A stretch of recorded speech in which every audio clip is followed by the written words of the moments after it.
Terjemah Tafsir Al-Marogi jilid 2 halaman 52. A'udzu billahi minasyaitonir rajim. Innal ladzina kafaru wa matu wa hum kuffarun ulaika alaihim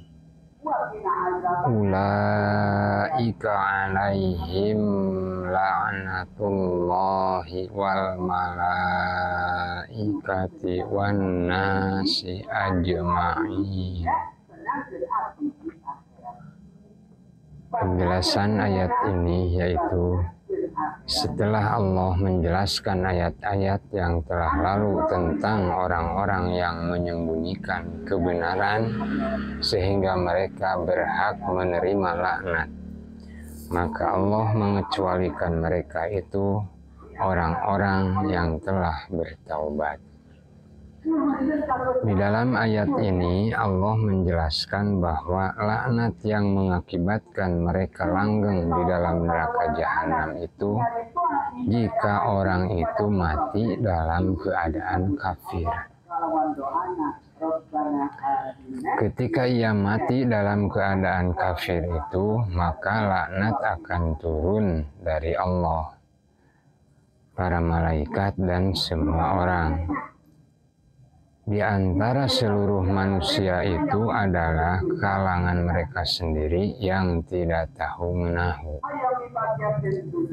Sebab jika mereka diberi penjelasan tentang kekafiran dan kesesatannya, mereka pasti akan melaknatnya. Orang-orang seperti ini sudah barang tentu tidak akan mampu melawan kebenaran karena dirinya sendiri menjadi objek laknat orang banyak. Dan ia berhak menerima siksa yang sangat pedih. Rahasia ayat yang diungkapkan dengan menyebutkan adanya laknat malaikat dan manusia, sedangkan Allah sendiri sudah cukup untuk melaknat, menunjukkan bahwa semua orang mengetahui perbuatannya dan mereka akan mengiyakan bahwa perbuatannya itu mendapat siksa dan laknat Allah.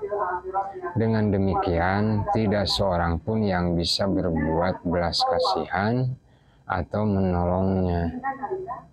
Hal ini karena ia berhak menerima laknat dari semua orang berakal dan mengetahui perbuatannya. Barang siapa yang mendapat laknat dari Allah yang Maha Pengasih dan Maha Penyayang, maka apalagi yang bisa diharapkan dari hamba Allah. Khalidina fiha la yukhaffafu anhumul azabu wa la hum yunzarun. Mereka itu tetap abadi menerima laknat. Jika sudah dipastikan bahwa mereka abadi di dalam menerima laknat, berarti abadi di dalam neraka untuk selamanya.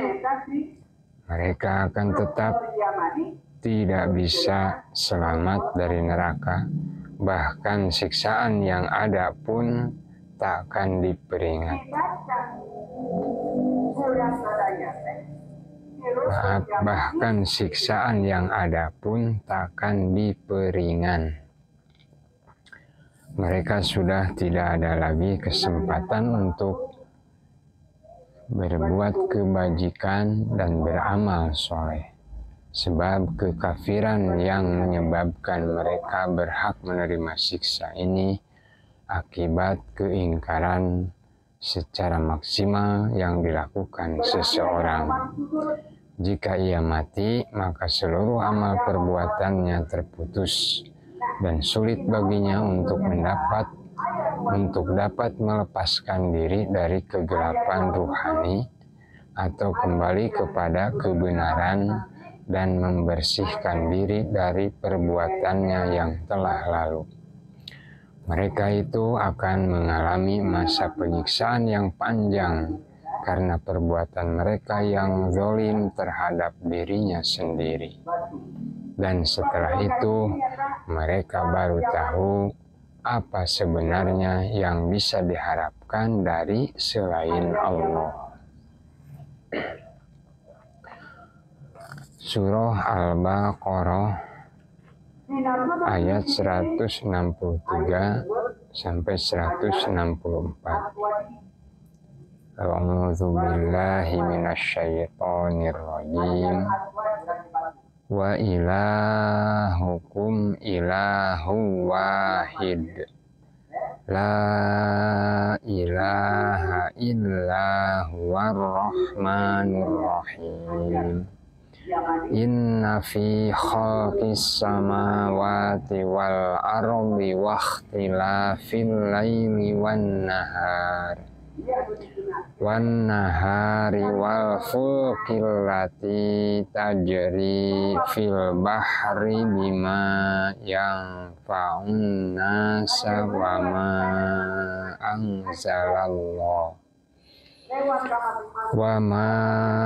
anzalallahu minas samai mimma in falah ya bihil ardo ba'da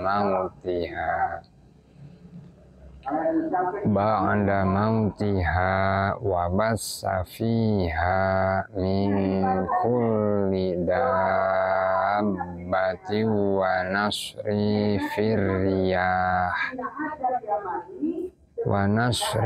firriyahi wassahabil musakhkhari bainas samai wal ardh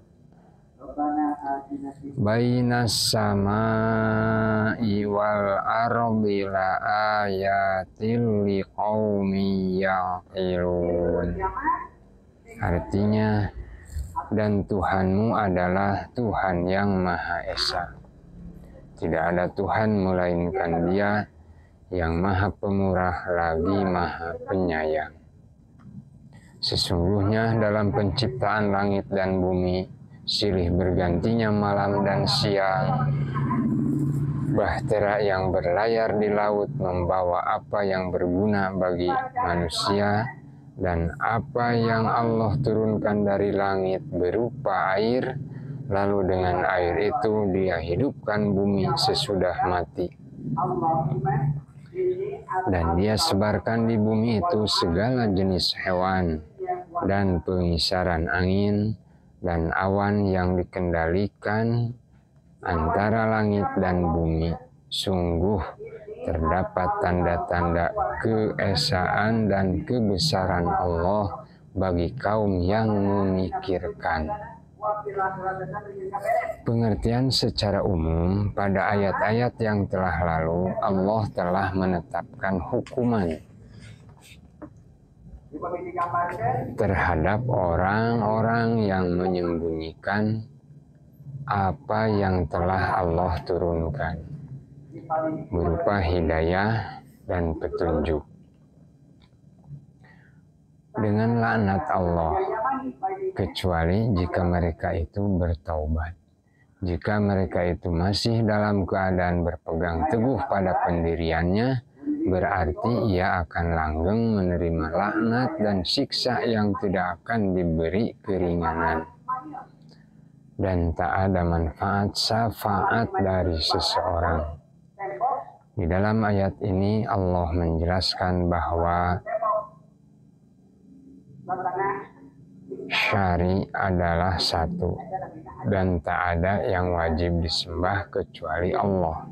Karenanya mereka tidak boleh menyembunyikan hidayah Allah kepada manusia. Dan Allah lah yang akan melimpahkan rahmat dan kebaikan untuk seluruh manusia. Perlu diingat bahwa orang-orang yang menyembunyikan bukti-bukti yang sudah jelas, tetapi justru memilih para pemimpin dan para pendeta ini, ternyata menginginkan syafaat kepada mereka. Tetapi pada kenyataannya para pendeta itu tidak bisa memberikan syafaat dan tak mampu berbuat apa-apa di hadapan Allah.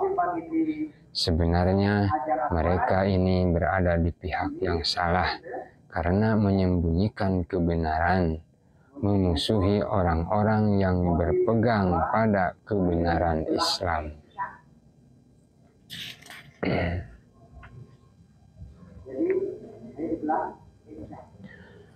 Penjelasan wa ilahukum ilahu wahid la ilaha illa huwar rahmanur rahim, yaitu Tuhan yang patut disembah adalah Esa, karenanya janganlah kalian menyekutukannya dengan selain Allah. Syirik terhadap uluhiyah dan rububiyah. Syirik itu terbagi menjadi dua macam. Syirik yang pertama yaitu syirik dalam masalah uluhiyah atau ketuhanan dan ibadah. Misalnya, seseorang yakin bahwa di antara makhluk ini terdapat yang menyamai Allah atau berbuat seperti Allah. Atau seseorang yakin bahwa di antara makhluk ini ada yang diyakini sebagai setengah makhluk dan setengah Tuhan. Kemudian ia memanjatkan doa kepadanya ketika hendak meminta sesuatu kepada Allah. Dan di dalam doa itu ia menyebut namanya yang setengah makhluk dan setengah Tuhan itu di samping nama Allah, dengan harapan akan bisa mendatangkan manfaat atau menolak bahaya. Syirik yang kedua yaitu syirik terhadap rububiyah atau kekuasaan Allah. Misalnya seseorang menyandarkan penciptaan dan pengatur segala sesuatu yang ada di alam ini kepada selain Allah, di samping Allah itu sendiri. Atau ia mengambil suatu hukum agama seperti ibadah dan menghalalkan atau mengharamkan sesuatu tidak berdasarkan sumber wahyu yang disampaikan kepada Nabi. Kemudian ia berpegang pada suatu prinsip bahwa seseorang yang ditanya tentang persoalan agama tersebut dianggap paling mengerti maksud Allah yang sebenar-benarnya. Inilah yang dimaksud di dalam firman Allah, ittakhadhu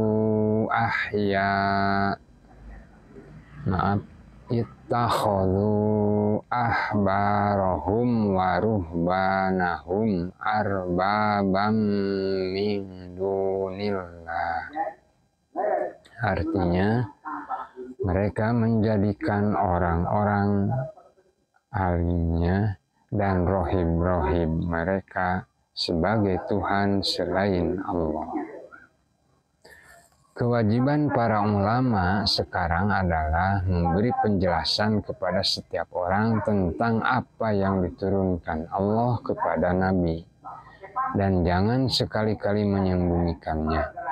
Di samping itu, jangan mencoba-coba menambah atau mengurangi seperti yang pernah dilakukan oleh ahli kitab terhadap kitab-kitab yang diturunkan kepada mereka. Mereka pernah berbuat menambah wahyu Allah dengan hukum-hukum yang mereka tentukan sendiri, bahkan mengadakan takwil terhadap ayat-ayat Tuhan yang jauh dari ruh ajaran agama itu sendiri. Allah adalah Maha Pengasih lagi Maha Penyayang. Rahmat-Nya mencakup seluruh alam semesta. Karenanya jangan sekali-kali mengharapkan rahmat dari selain Allah, yakni pihak-pihak yang mendakwakan dirinya sebagai dekat kepada Allah. Sebab semua orang yang berpegang teguh kepada Allah itu tidaklah patut dijadikan sebagai tempat bernaung. Karenanya berpegang kepada mereka ini termasuk menyyirik kepada Allah. Hanya di tangan Allah lah semua kemanfaatan itu dikendalikan, dan hanya Allah lah yang berkuasa menolak bahaya. Allah adalah Maha Esa dan tidak ada kekuasaan selain kekuasaan Allah. Kalam Allah tidak ada yang menandingi, dan tak ada rahmat yang lebih luas dibanding rahmat Allah. Di dalam ayat ini hanya disebutkan dua sifat Allah, yakni Esa dan Rahmah.